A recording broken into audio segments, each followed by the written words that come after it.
আমাদের সৌরজগতের সীমানা ছাড়িয়ে পৃথিবী থেকে 15 বিলিয়ন অর্থাৎ 1,500 কোটি মাইলেরও বেশি দূরে আন্তঃনক্ষত্রিক মহাশূন্যে পাড়ি জমিয়েছে বাংলা ভাষা।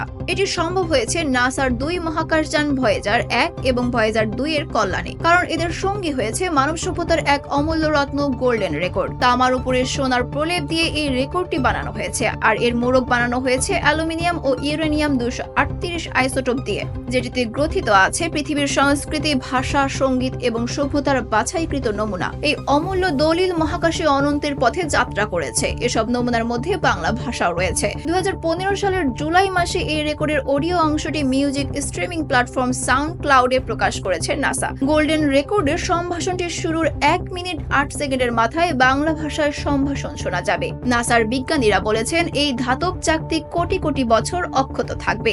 মহাকাশযান দুটির যাত্রা শুরু হয় 47 বছর আগে 1977 সালে। 1977 সালের 20 আগস্ট ভয়েজার 2 এবং 5 সেপ্টেম্বর ভয়েজার 1 উৎক্ষেপণ করা হয়। 1977 সালের 15 ডিসেম্বর ভয়েজার 1 ভয়েজার 2 কে অতিক্রম করে যায়। মহাকাশযানটি মানুষের তৈরি প্রথম বস্তু, যা আমাদের সৌরজগৎ এবং সৌরবলয় ছাড়িয়ে আন্তঃনাক্ষত্রিক মহাকাশে প্রবেশ করেছে। বর্তমানে ভয়েজার 1 পৃথিবী থেকে 15 বিলিয়ন মাইলেরও বেশি দূরে অবস্থান করছে, আর এর সঙ্গী ভয়েজার 2 পৃথিবী থেকে 12 বিলিয়ন মাইলেরও দূরে রয়েছে। এদের যাত্রা থেমে নেই। নিয়মিত তারা পৃথিবীতে তথ্য উপাত্ত পাঠাচ্ছে, তবে আরো দূরে চলে গেলে একসময় আর পৃথিবীতে তাদের পাঠানো কোনো তথ্য এসে পৌঁছবে না।